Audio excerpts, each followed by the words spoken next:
are you students? Fine, perfect. Okay, last time हमने अपना topic close किया था क्वेश्चनियर के हवाले से, ठीक है ना। तो क्वेश्चनियर्स की हमने तमाम कैटेगरी कर ली थी, जिसके अंदर हमने बात की थी कि सबसे पहले हमने उसको डिस्कस किया था method of collection of primary data. तो इन्वेस्टिगेशन थ्रू क्वेश्चनियर एक टॉपिक तो वो था हमारा, ठीक है ना। फिर उसके बाद फिर हमने बात की थी कि इसके लिए नंबर ऑफ क्वेश्चनियर को डिजाइन किस तरह से करते हैं।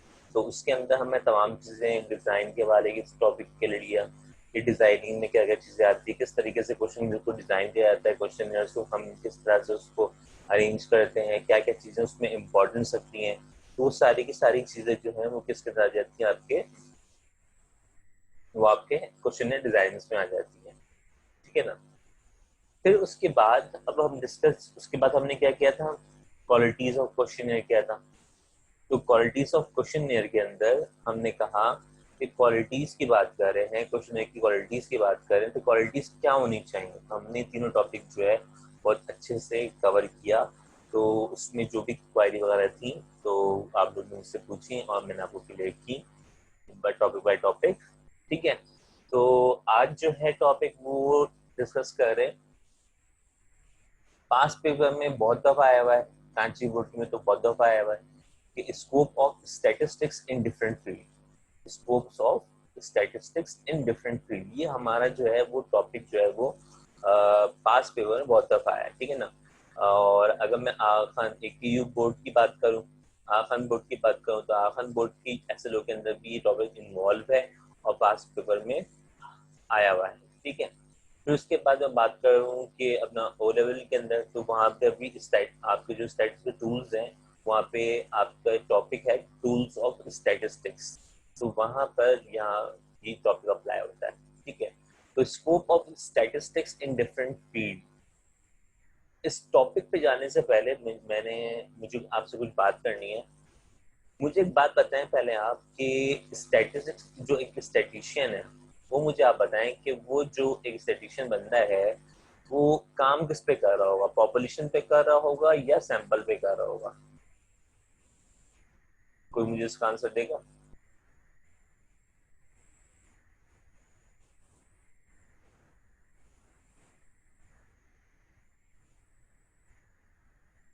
कि हम बात करें, अगर हम एक स्टैटिस्टिक्स के हवाले से बात करें तो एक स्टैटिशियन जो है वो सैंपल पे काम करता है या पॉपुलेशन पे काम करता है, इंडिविजुअल पे काम करता है या एग्रीगेट पे काम करता है।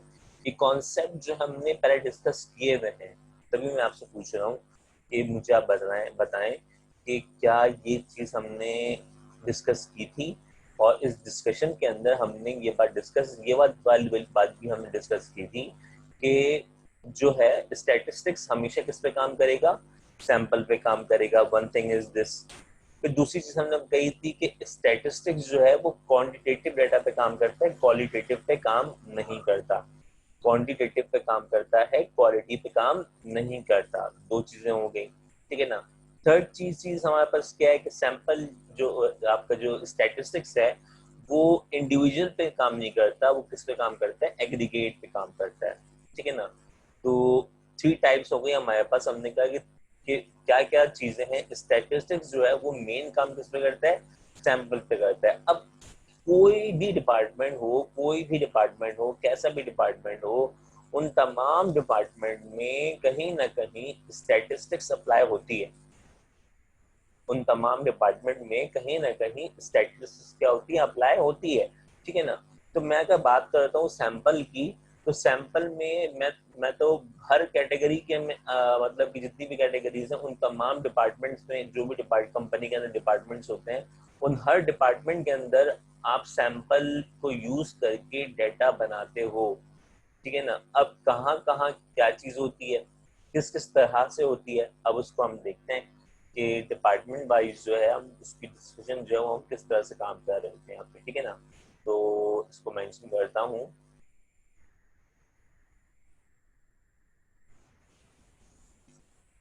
ठीक है। तो ये आपके सामने आ गया importance of statistics in different field, importance of statistics in different field, ठीक है। तो मैं चाहता हूँ कि आप एक दफ़ा इसको रीड कर लें ताकि आपका जो कॉन्सेप्ट जो है वो आपका बहुत अच्छा रहे, ताकि हम कॉन्सेप्ट से ना ये लें, अपने जो हमारा मेन कॉन्सेप्ट हमने उस टॉपिक पे जाना चाहिए, ठीक है ना।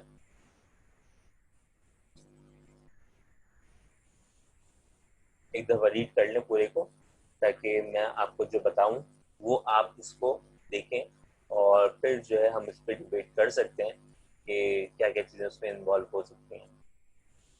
हमने कहा कि इम्पोर्टेंस ऑफ स्टैटिस्टिक्स जो है वो डिफरेंट फील्ड के अंदर अप्लाई हो सकती है, जैसे कि यहाँ पे लिखा हुआ कि बिजनेस इकोनॉमिक्स में होती है, मार्केटिंग में होती है, इन्वॉल्विंग इन अकाउंटिंग में होती है, मार्केटिंग में होती है, फाइनेंस में होती है, प्रोडक्शन में होती है, ऑडिटिंग में होती है, इन्वेंट्रीज में होती है, एडवर्टाइजिंग में होती है, परचेजिंग में होती है, परचेजेस ऑफ बिहेवियर, ठीक है ना, और manufacturing process and stock holder opinion and so on. यानी बहुत सारी जगहें ऐसी हैं जहाँ पे हम यहाँ पे कह सकते हैं यहाँ पे अप्लाई हो सकती हैं। तो हम सब तो अप्लाई नहीं करेंगे, हम अपना वेटेज के हिसाब से अप्लाई करते हैं। अब हमारा जो पेपर का जो वेटेज है वो क्या होगा, ठीक है ना। तो पेपर का जो वेटेज है वो कुछ इस तरह से होता है कि कराची बोर्ड में ये क्वेश्चन जो आता है वो 5 मार्क्स का आता है। कराची बोर्ड में जो क्वेश्चन जाता है वो कितने मार्क्स का आता है, 5 मार्क्स का आता है। उसका मतलब ये हुआ कि आपने एक कॉमन डेटा बनाया, ये वाला डेटा बनाया, उसके बाद फिर आपने 5 पॉइंट्स क्या कर दिए, डिस्कस कर दिए, तो आपके 5 मार्क्स आपके कहीं नहीं गए, ठीक है। जो थ्योरिकली मैंने आपको नोट्स आपके क्लासरूम में डाले हुए हैं, आप लोगों को बस नोट्स प्रोवाइड किया हुआ आप लोगों को, तो उन तमाम नोट्स के अंदर उन नोट्स में आपके पास ये तमाम चीज़ें मौजूद हैं, ठीक है। फिर उसके बाद फिर हम बात करते हैं आखन बोर्ड की। तो आखन बोर्ड में ये सवाल जो है वो 4 मार्क्स का आता है। तो इट्स मीन कि आप वहाँ पे कोई भी 4 ब्रांचेस को आप वहाँ पे शो कर सकते हैं, प्रेजेंट कर सकते हैं, ठीक है। तो 4 to 5 आखन बोर्ड में, कराची बोर्ड में, कैम्ब्रिज सिस्टम में, इन तमाम चीज़ों के अंदर जो है वो ये हमारे पास इसका वेटेज रहा है। मार्क्स जो इसको मार्किंग स्कीम होती है वो इसके थ्योरी की, वो एक यू बोर्ड में 4 मार्क्स की होती है, और आपका कराची बोर्ड के अंदर जो है वो 5 मार्क्स की होती है, ठीक है। तो हम टॉपिक को स्टार्ट करते हैं और हम यहाँ से लेके चल रहे हैं इसको। सबसे पहले मैंने कहता हूँ कि स्टैटिस्टिक्स में जो अप्लाई कर रहे हैं वो अकाउंटिंग में अप्लाई हो रही है। अकाउंटिंग में स्टैटिस्टिक्स अप्लाई कैसे होती है, अकाउंटिंग में स्टैटिस्टिक्स अप्लाई कैसे होती है, सब लिखा हुआ आपके सामने। तो इसमें तो आपको कोई सोचने वाली बात ही नहीं है, ये तो सब लिखा हुआ आपके सामने। एक दफा रीड कर ले ताकि मैं जो समझाऊंगा ना वो फिर मैं दूसरे पहलू से भी आ सकता हूँ। मैं जो कॉन्सेप्ट है वो मैं आऊंगा इस कॉन्सेप्ट पे, लेकिन मैं कुछ चीजों को और भी मजीद डिस्कस करना चाहता हूँ, ठीक है ना। तो मैं और मजीद अगर चीजें डिस्कस करना चाहता हूँ तो वो तमाम चीजें जो है वो आपके पास होनी चाहिए।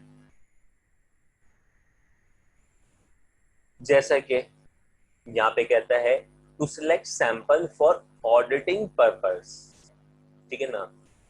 To select sample for auditing purpose, यानी हम कोई भी अकाउंटिंग की स्टेटमेंट वगैरह बनाते हैं तो उस स्टेटमेंट में से कोई हिस्सा हम निकालते हैं किस पर्पस के लिए, ऑडिटिंग पर्पस के लिए। तो सबसे पहले इस बात का मालूम होना जरूरी है कि ऑडिटिंग है क्या। किसी को पता है ऑडिटिंग क्या होती है?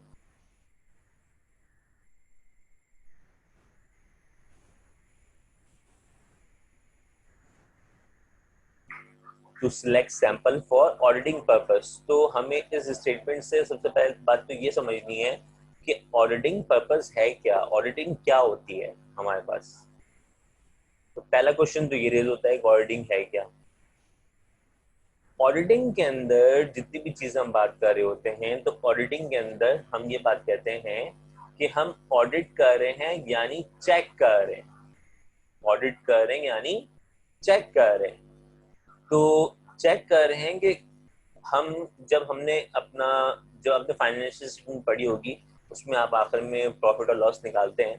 तो एक ऑडिटर एक ऑडिटर जो है वो क्या करता है, मैं ऑडिटर पे आ जाता हूँ, मैं ऑडिटर की बात करता हूँ। एक ऑडिटर कौन होता है, एक ऑडिटर कौन होता है जो ऑडिट करता है। चार्टर्ड फर्म से, चार्टर्ड यानी सीए से जो क्वालिफाई होते हैं वो सारे के सारे ऑडिटर्स होते हैं, मेन ऑडिटर्स होते हैं, ठीक है ना।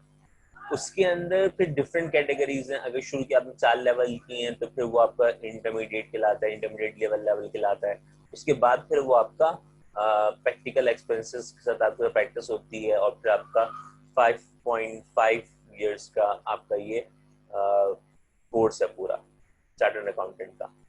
तो चार्टर्ड अकाउंटेंट वाले करते क्या है कि उनके पास ना ऑडिट आता है कंपनी का। चार्टर्ड अकाउंटेंट वाले के पास क्या होता है, कंपनी का ऑडिट आता है, ठीक है ना। कंपनी का ऑडिट करने के लिए कहते हैं, बोलते हैं कि भाई वेरीफाई करो कि हमें जो टैक्स जो है वो हमें पे करना होता है एफबीआर को। तो उसके लिए हमें एक ऑडिट फर्म की जरूरत पेश आती है, जिसमें हमें बताया जाता है कि हमने इतना कमाया और इतना टैक्स दिया, हमने इतना कमाया और इसके बिहाफ पे जो हमारा रिटर्न बन रहा है टैक्स का वो इतना बन रहा है, ठीक है ना।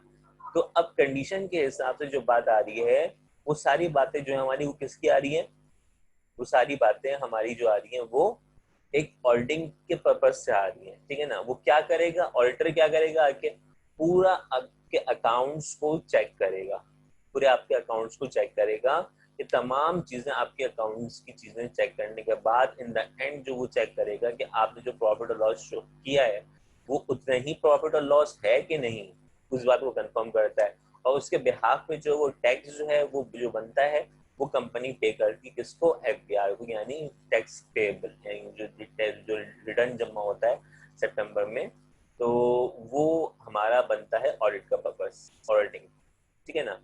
अब यहाँ पर एक अकाउंटिंग वाला बंदा, अकाउंटिंग के डिपार्टमेंट में एक अकाउंटिंग वाला बंदा अपने आप को चेक करने के लिए क्या करेगा कि मैंने जो है वो ऑडिट किया, मैंने मतलब मैंने जो एक स्टेटमेंट बनाई क्या ये सही है, उसको कहीं ना कहीं तो डाउट होगा ना।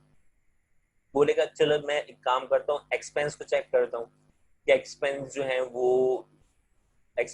वो मैंने सही कैलकुलेट किए हैं, ठीक है ना।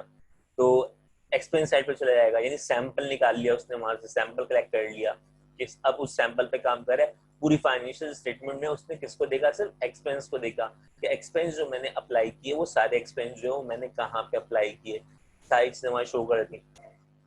फिर लोगों को एडवांस सैलरी भी देते हैं, मतलब कि लोन की सूरत के अंदर हम कहते हैं कि शायद ऑफिस कोई एक वर्कर होता है, वो कहता है कि मुझे जो है वो इतने अमाउंट की जरूरत है, तो आप मुझे एडवांस दे दें और मेरी सैलरी में से उसको कट कर दीजिएगा, ठीक है ना। तो उसका मतलब क्या हुआ कि सैलरी इन एडवांस, कुछ लोग जो है वो एडवांस सैलरी ले रहे होते हैं। तो हम वहां पर भी चेक करते हैं कि हाँ भाई जो चीज हम यहाँ पे शो कर रहे हैं, तो वो सारी चीजें जो हैं वो हमारी जो है वो मतलब तमाम लोगों को जो हमने एडवांसेस दिए हैं वो सारे के सारे रिकॉर्डेड हैं। कोई बंदा रह तो नहीं गया ऐसा जिसने जो सैलरी ली हो और वो उसको मैंने ना रिकॉर्ड किया हो, ठीक है ना। तो ये एक पर्पस है किसका, ऑडिटिंग का पर्पस है, ठीक है ना। फिर कहते हैं सेकंड पॉइंट के, to understand the cost driver to cost accounting. अब कॉस्ट अकाउंटिंग क्या होती है, एक होती है मेन अकाउंटिंग, ठीक है ना। आप पढ़ते हैं, आपके पास तो अब तो बहुत सारे ऑप्शंस आ गए हैं, बहुत सारे ऑप्शंस हैं आपके पास, सीमा है, फिर आपके पास आईसीएमए है, और फिर आपके पास आई कैप है। अब ये आई कैप में और आईसीएमए में क्या फर्क है। आई कैप जो है वो बनाता है, आई कैप जो बनाता है वो एक ऑडिटर बनाता है। आई कैप जो बनाता है वो क्या बनाता है, एक ऑडिटर बनाता है, एक प्योर ऑडिटर, चार्टर्ड अकाउंटेंट बनाता है, ठीक है ना। आईसीएमए वाला चार्टर्ड अकाउंटेंट नहीं बनाता, आईसीएमए वाला चार्टर्ड अकाउंटेंट नहीं बनाता, ठीक है ना। ये जो इंस्टीट्यूट है वो इंस्टीट्यूट क्या सिखाता है कि आप जो है वो कॉस्टिंग कर रहे हैं किसी भी प्रोडक्ट की, ठीक है ना। आप उसकी प्रिडिक्शन भी कर सकते हैं, आप उसकी प्रिडिक्शन भी कर सकते हैं, और आप ये भी अप्लाई कर सकते हैं कि जो कॉस्टिंग की है वो कॉस्टिंग जो की है वो सही की है या नहीं की, ठीक है। तो यहाँ पर एक अकाउंटिंग वाला बंदा है, अब वो ये रोल भी प्ले कर रहा है, आईसीएम वाला रोल भी प्ले कर रहा है, एक ऑडिटर वाला जो रोल प्ले कर रहा था, एक ये वाला रोल भी प्ले प्ले कर रहा है। उसने देखा कि मुझे जो चीज पड़ी थी वो मुझे इतने की पड़ी कि कॉस्ट इतने की थी, ठीक है ना। तो क्या मैंने उसकी कॉस्टिंग तमाम चीजें मैंने सही रिकॉर्ड की हैं, और जो सेल किया इतने मेरे पास यूनिट्स आए और इतने यूनिट्स मैंने सेल किए, तो प्रॉफिट पे सेल किया है या लॉस पे किया है वो उसका काम है। अब वो फाइनेंशियल स्टेटमेंट जो है उसका काम है वो। तो ये टॉपिक जो है वो आगे किसके ऊपर, आपके कॉस्ट डिपार्टमेंट पे, यानी जो आपने कॉस्टिंग की है वो कॉस्टिंग सही की है कि नहीं की। चीजों की कॉस्टिंग जो की है वो कॉस्टिंग जो है वो कैलकुलेट जो जब करते हैं कि 15 यूनिट्स यहाँ से परचेज किए, 20 यूनिट्स यहाँ से परचेज किए, 50 यूनिट यहाँ से परचेज किए, डिफरेंट एरिया से हमने क्या करते गए, यूनिट्स को परचेज करते गए, तो हमारे पास एक गोदाम बन गया, ठीक है ना। तो उस गोदाम में हमारे पास चीजें पड़ी हुई हैं, तो उनकी जो कॉस्टिंग है वो ऊपर टोटल कितनी कॉस्ट का है, क्या वो आपने कॉस्ट सही निकाली है, क्या आपने कॉस्ट को सही निकाली है, वो चीज यहाँ पे होगी, ठीक है। तो अकाउंटिंग के अंदर कितने पार्ट्स हो गए, 2 पार्ट्स हो गए। तो दोनों पॉइंट्स क्लियर हैं। पहले पॉइंट के अंदर कि एक अकाउंटिंग वाला बंदा जो एक अकाउंटेंट है, तो वो एमबीए फाइनेंस भी हो सकता है, वो एक अकाउंट्स का डिपार्टमेंट में काम कर रहा है, तो क्या पता वो आपका आईसीएमए का शुरू का जो इंटरवल्स हैं, जो इंटरमीडिएट्स होते हैं, सीए के इंटरमीडिएट्स होते हैं, वो उनको क्वालिफाई करके एक अकाउंटेंट बन गया है। तो अकाउंटिंग के लोग ये काम कर रहे होते हैं कि सैंपल पे निकाला, उसको चेक किया, तो वो ऑडिटिंग पर्पज में आ गया, और अगर कॉस्टिंग निकाली तो डिफरेंट जगहों से चीजें परचेज जब कर रहे होते हैं, तो वो डिफरेंट प्राइसेस पे मिल रही होती है ना। कि समटाइम आप अगर कहीं, अगर मैं नॉर्मल कंडीशन की बात करूँ, तो हम मैंगो परचेज करने गए, हम मैंगो की परचेजिंग कर रहे हैं, एक स्टॉल पे हमने देखा, एक ठेले पे हमने देखा कि कितने का मिल रहा है, कहते हैं कि मैंगो जो है वो 150 पर केजी है, फिर दूसरे मैंगो वाले पास गए, उसने कहा 110 है, किसी एक के पास गए उसके पास 100 रुपीज का मिला। तो इसका मतलब ये हुआ कि इन द एंड जब कोई सेशन एंड होता है, जब कोई चीज खत्म होने वाली होती है, तो वो उसकी ना मतलब डिमांड बढ़ जाती है, और वो चीज मार्केट से शॉर्ट हो जाती है, फिर हम देखते हैं कि किसके पास कितना पड़ा हुआ है, उसके पास से वो उठा लो, परचेज कर लो, चाहे जितने भी मिले, ठीक है ना। एक मेडिसिन है, अगर 20 रुपीज की है नॉर्मली, तो जब उसकी डिमांड बढ़ जाती है ना, मार्केट में शॉर्ट हो जाती है, तो उसकी डिमांड बढ़ जाती है। अब आप हर डिस्पेंसरी वाले के पास जाते हैं, फार्मेसी वाले के पास जाते हैं, तो फार्मेसी वाला जो है वो क्या कहता है कि आपने कहा कि मुझे ये मेडिसिन चाहिए, आप बताएं कि ये मेडिसिन आपके पास है कि नहीं, ठीक है ना। तो वो बोलता है है, बट ये 50 रुपीज की मिल रही है, हालांकि वो कितने की है, वो 20 रुपीज की, वो कितने की बेच रहा है, 50 रुपीज की, क्योंकि आपके पास नहीं है, आपको परचेस करना है, आपके पास तो नहीं है ना, और आपकी डिमांड है वो, आपको परचेस करनी है वो, तो 50 रुपीज में परचेस करेंगे। वेरी नेक्स्ट डे आप फिर किसी और शॉप पे गए, आपने कहा क्या पता फिर किसी वापस, मतलब अगर ये खत्म हो जाएगी तो फिर मैं क्या करूंगा, मैं और मतलब उसका कोई ऑप्शन भी नहीं, ऑल्टरनेट भी नहीं है, तो फिर मैं क्या करूंगा, फिर मैं दूसरी डिस्पेंसरी पे हम मतलब फार्मेसी भी जाएंगे। जब हम वहाँ फार्मेसी भी जाएंगे तो वहाँ फार्मेसी की शॉप के अंदर वो चीज आपको 20 रुपीज वाली, वो कहेगा भाई 80 रुपीज की है। अब आपने कहा 50 रुपीज वाले के पास जो थी, तो वहां से तो मैंने सब उठा ली, अब तो उसके पास तो होगी नहीं, ठीक है ना। अब इस शॉपकीपर के पास कितने की, 80 रुपीज की है, तो परचेस कर लिया 80 रुपीज में, ठीक है। तो दीज आर ये एक जस्ट एग्जांपल दिए मैंने कि सेकंड पॉइंट को कन्वर्ट करने के लिए, कि आप जो है वो डिफरेंट जगहों से आप क्या करते हैं, परचेजिंग करते हैं, और परचेजिंग करने के बाद जो जब आप उसका टोटल निकालते हैं ना, एवरेज कॉस्ट निकालते हैं कि मुझे ये चीज इतने की पड़ी है, तो फिर इसका मतलब ये होता है कि आपने उसकी कॉस्टिंग कैलकुलेट कर दी है, ठीक है ना। तो वहां पे एरर आने का चांस होता है, वहां पे एरर आने का चांस होता है। तो this is the part of accounting, ये पार्ट किसका हो गया, अकाउंटिंग का हो गया।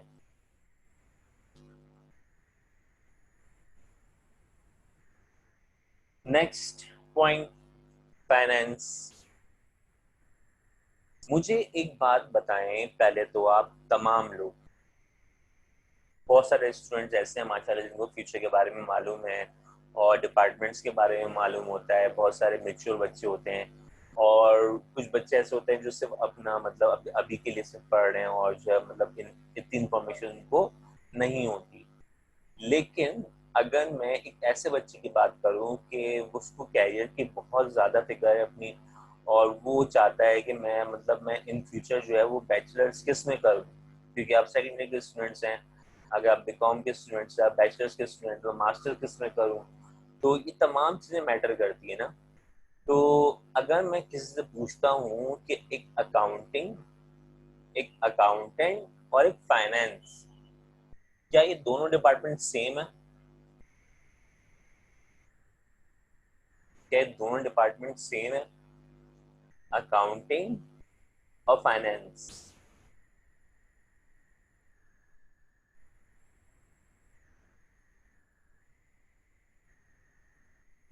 अगर ये दोनों चीजें सेम होती तो अभी बीएस के अंदर चल रहा है कि accounting and finance, BS in accounting and finance, BS in accounting and economics, economics and finance,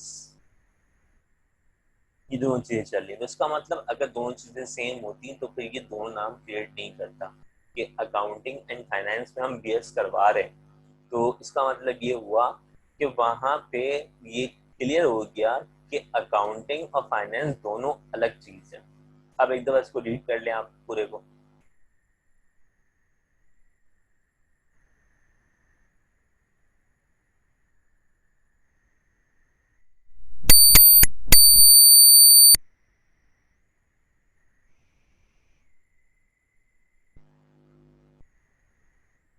कर लिया रीड?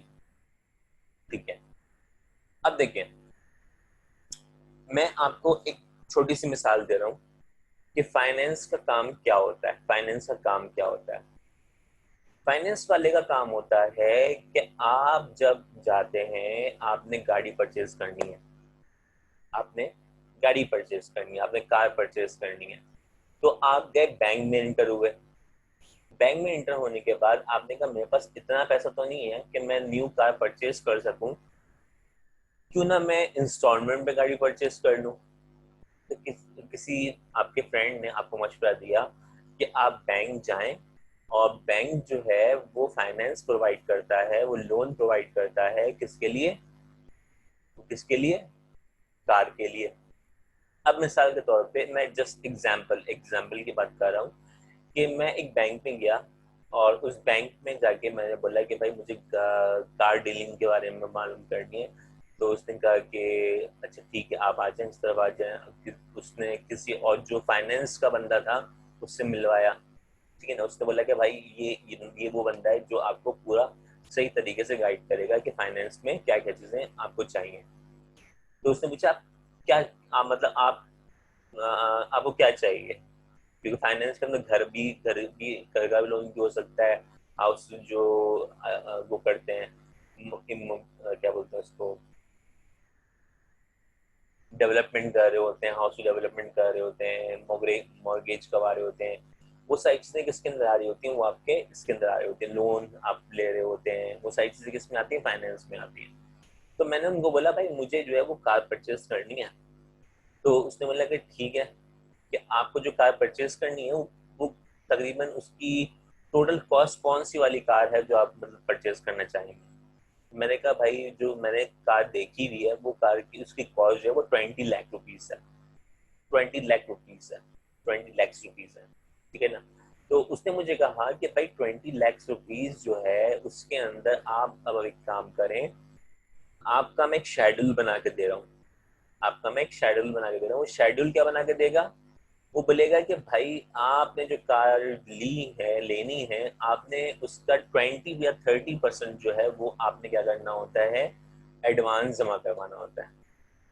ठीक है ना, एडवांस जमा करवाना होता है, यानी 20 to 30%।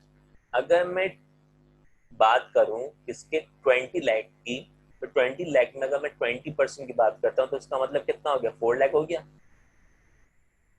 20 लाख का 10% कितना हो गया, 2 लाख, ठीक है ना, ठीक है ना। और अगर मैं 30% की बात करूं तो 6 लाख हो जाएंगे, ठीक है। तो मैंने बात की कि 30% हमसे कहा कि भाई 30% आप जो है वो आना, या फिर आप 20 या फिर 30 मोर और लेस आप इसके जो है वो डिपॉजिट जमा करवाएं। सबसे पहला काम तो ये होगा। मैंने कहा ठीक है, मैं आपको एक काम करता हूँ, मैं आपको 20% जो है वो आपको मैं डिपॉजिट करवा देता हूँ। ठीक है, आपका डिपॉजिट जो हो गया वो 20% हो गया। इट्स मीन आपका 20% कितना हुआ, 4 लाख रुपीज हो गए। मैंने 4 लाख का मैंने चेक बनाया और उनको दे दिया। अब उन्होंने मुझे बोला कि आपने कोई गाड़ी देखी भी है। मैंने कहा बिल्कुल मैंने गाड़ी देखी भी है। तो मेरा ठीक है, आप हमारे जो डिपार्टमेंट है, चेकिंग डिपार्टमेंट, वो क्या करेगा, उसको चेक करेगा, उसकी वैल्यूएशन चेक करेगा, गाड़ी की जो वर्थ है वो इतने की है या नहीं, ठीक है ना। तो वो गया और उसने जाके जो है वो उस गाड़ी को देखा। जो वहाँ के लोग थे, बैंक के लोग थे, और उन्होंने गाड़ी को चेक किया, और चेक करने पर उन्होंने बोला कि कार की जो वर्थ है वो इतनी है, तकरीबन 20 लैक्स ही है, ठीक है ना। तो उसका मतलब वहां से ये बात चेक हो गई कि गाड़ी जो है वो 20 लाख की ही है, 20 लैक्स की ही है, ठीक है ना। अब उसने मुझे बताया कि भाई आपने 20% जो है उनको 4 लाख रुपीज दे दिए, अब कितना बचा, 16 लैक्स रुपीज बचे। अब बैंक क्या करता है, उसकी इंस्टॉलमेंट बना देता है, ठीक है ना। कुछ काम नहीं है, कोई काम नहीं है, उसकी क्या करता है, इंस्टॉलमेंट बनाता है, उसके अंदर अपना इंटरेस्ट चार्ज कर रहा होता है, ठीक है, अपना इंटरेस्ट चार्ज कर रहा होता है कि मैं जो हूँ वो इन जो रिमेनिंग 16 लैक्स रुपीज हैं, तो वो गाड़ी मुझे 20 लाख रुपए की नहीं पड़ेगी, वो मुझे 20 लाख से ज्यादा की पड़ेगी। क्योंकि आप एट अ टाइम तो कैश पे नहीं कर रहे हैं ना। मनी की वर्थ जो वो डे बाय डे क्या होती है, बढ़ती जाती है। मनी की वर्थ जो डे बाय डे क्या होती है, वो बढ़ती जाती है। तो इट्स मीन ये हुआ कि आप जो है वो at a time 20 lakh rupees purchase आप वो नहीं दे रहे, ठीक है। तो आप उनको कितना दे रहे हो, 4 लाख रुपीज दे रहे हो, ठीक है। रिमेनिंग जो बचा 16 लाख रुपीज, उनकी क्या कर दी उन्होंने, इंस्टॉलमेंट पे बना दी। अब जाहिर सी बात है उस पर वो इंटरेस्ट भी तो लेंगे। वो इंटरेस्ट क्या होगा, वो क्या सूद होगा, वो सूद होगा, वो सूद नहीं होगा, वो सूद नहीं होता है। हम उसको सूद नहीं कहेंगे, हम उसको क्या कहेंगे, हम कहेंगे भाई मनी की वर्थ जो है वो डे बाई डे जो है वो क्या होती जाती है। हमारी जो मनी की वर्थ है वो आ, अगर मैं कहूँ कि हमारी मनी की वर्थ गिर रही है, तो इसका मतलब मुझे ज्यादा पैसे देने पड़ेंगे, मुझे ज्यादा पे ऑफ करना पड़ेगा किसी को परचेस करने के लिए। हमारी मनी की वर्थ जो है वो गिर रही है, तो उसका मतलब ये हुआ कि मुझे ज्यादा पेमेंट करनी पड़ेगी किसी भी प्रोडक्ट को परचेस करने के लिए। कोई सूट अगर मिला करता था 8,000 रुपए का, 8,000 का, अब वो सूट मुझे वही चीज मिल रही है मुझे कितने रुपीज की, 12,000 की। तो उसका मतलब मनी की जो वर्थ है वो गिर रही है या बढ़ रही है, इंक्रीज कर रही है, डिक्रीज कर रही है, फॉलिंग में आ रही है या इंक्रीज में जा रही है। फॉलिंग में आ रही है ना, तभी तो हम उसको ज्यादा पे कर रहे हैं, तभी तो हम उसको क्या कर रहे हैं, ज्यादा पे कर रहे हैं, ठीक है। तो इसीलिए वो कार जो है मुझे वो 20 लैक्स की नहीं पड़ती, वो मुझे इससे ज्यादा की पड़ती है। वट एवर वो कितने की हो, वो 25 की भी हो सकती है, वो 26 की भी हो सकती है, वो 24 की भी हो सकती है, वट एवर जितनी भी है, लेकिन अपनी ओरिजिनल अमाउंट से ज्यादा की होगी, अपने ओरिजिनल अमाउंट से ज्यादा की होगी। तो फाइनेंस डिपार्टमेंट तमाम चीज डील करता है। फाइनेंस डिपार्टमेंट जो है वो ये तमाम चीजें डील करता है कि आपको जो फाइनेंस प्रोवाइड करना है वो कंपनी ने प्रोवाइड करना है। आपके पास कोई पैसा नहीं है, कोई असासा नहीं है, आपके पास आपको चीज भी चाहिए, और जो है आप आपके पास कुछ है भी नहीं, पैसे भी नहीं है। तो बैंक ने एक फैसिलिटी प्रोवाइड कर दी कि आप जो है वो ये काम कर लें। तो ये काम किसका हुआ, ये फाइनेंस का काम, ठीक है ना। तो आज हमने इसकी 2 टाइप्स पढ़ ली हैं, ठीक है ना। एक हमने एक अकाउंटिंग किया और एक हमने फाइनेंस किया है, ठीक है ना। तो इंशाल्लाह हम जो है नेक्स्ट क्लास के अंदर इसको यहीं से कंटिन्यू करेंगे, और जो है हम आगे देखेंगे इसमें और मजीद कितनी टाइप्स मौजूद हैं, ठीक है ना। एक्सप्लेनेशन में जब हम जाते हैं ना जब, तो फिर जाहिर सी बात टाइम कंज्यूमिंग तो होती है। मे बी कुछ लोगों को थ्योरी अच्छी लगती है, कुछ लोगों को नहीं लगती, लेकिन थ्योरी पढ़ना बहुत ज़रूरी है। आई थिंक सो कि थ्योरी जो है वो मेन चीज़ है, और थ्योरी के बगैर हर चीज़ अधूरी है। जब तक मुझे किसी कॉन्सेप्ट नहीं पता होगा तो मुझे ये नहीं पता कि मैं पढ़ क्या रहा हूँ। ठीक है, तो ये एक आपके लिए है। ठीक है गाइस, अपना बहुत ज़्यादा ख्याल रखिएगा। मैं इसको स्टॉप करता हूँ, और फिर मिलते हैं इंशाल्लाह अपने नेक्स्ट लेक्चर में। जब तक के लिए अल्लाह हाफिज़। अपना बहुत ज़्यादा ख्याल रखें और लर्निंग अपनी कंप्लीट करना शुरू कर दें। लर्निंग स्टेप बाय स्टेप शुरू कर दें, जो चीज़ आपको समझाता जाऊँ उसकी लर्निंग आप करते रहें साथ साथ। ठीक है, ओके, टेक केयर, अल्लाह हाफिज़।